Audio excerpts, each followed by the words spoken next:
মাঠভরা পাকা আলু, আবহাওয়া দপ্তর জানিয়েছে বৃষ্টি হবে, দাম নেই, তার উপরে অকাল বর্ষণ হলে নষ্ট হয়ে যাবে আলু। চরম দুশ্চিন্তায় পশ্চিম মেদিনীপুর জেলার চন্দ্রকোনার কৃষকরা। কৃষকদের দাবি, এখন বৃষ্টি হলে এই আলুতে বৃষ্টির জল পেলে নষ্ট হয়ে যাবে আলু। মিলছে না কোনো আলু খোলার লেবার, তাই তড়িঘড়ি মাঠ থেকেও আলু তুলতে পারছে না কৃষকরা। একদিকে দাম নেই, তার উপর আবহাওয়ার এই খামখেয়ালিপনায় দুশ্চিন্তায় কৃষকরা। কেন আলু তুলে নিচ্ছি বলছে আমাদের জল হয়ে যাবে, ফসলে নষ্ট হবে, তাহলে আমরা যে 400 টাকা দাম, তাহলে আমরা কী পাবো? আমরা তো মরে যাবো, যা মাঠে যা হবে টোরে, তার জন্য আমরা করছি, সেই কারণে তড়িঘড়ি মারতে তড়িঘড়ি করছি। বৃষ্টি হলে আলুতে কি ক্ষতি হবে? পচে যাবে, এই সময় পচে যাবে তো আলু, পাকা আলু পচে যাবে। আলুর দাম কীরকম রয়েছে এবছর? দাম বলছে 400 টাকা, তাই নিতে চাইনি। কী নাম আপনার? সুনীল পাত্র। কেন এই আকাশে বৃষ্টি হবে বলছে, তারপরে পাকা আলু, তারপরে আপনার যেটা ঘটনা, আলু তো দাম নেই, আলু তো শেষ হয়ে গেছে, চাষিরা শেষ বীজ খেতে হবে, তাছাড়া কিছু করার নেই। মানে কি এই যে আবহাওয়া দপ্তর পূর্বাভাস দিয়ে যে বৃষ্টি হবে, সেই কারণে কি তড়িঘড়ি আলু তুলে নিচ্ছে? তো বড় তড়িঘড়ি, কিন্তু লেবার মিলছে নেই, তড়িঘড়ি আলুগুলা যাবে। এই সময় বৃষ্টি হলে কি ক্ষতি হবে আলুর? আলুর ব্যাপক ক্ষতি হবে, পচে যাবে আলু, আলু পচে যাবে। বৃষ্টি হলে পড়বে। আবহাওয়া দপ্তর কি বলছে?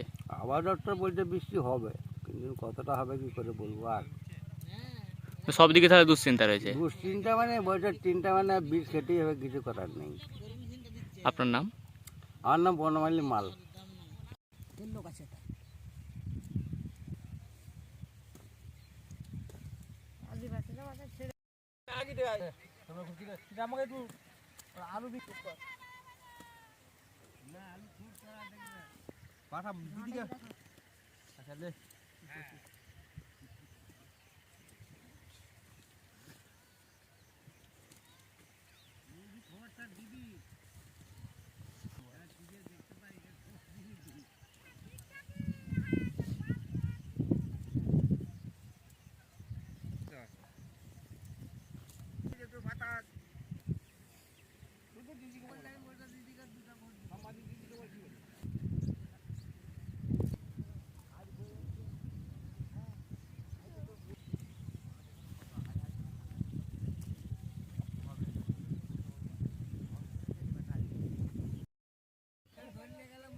এখানে যা পাচ্ছে আবার এক্সট্রা চলে গেলে তো বেঁচে যাবে।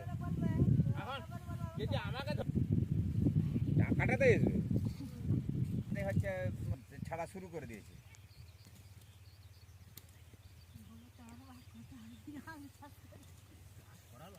4 নম্বর অঞ্চলে ঘিরে, হ্যাঁ কলকাতা টিভিতে পুরো ভারত ওই চ্যানেলটা করবে, তখন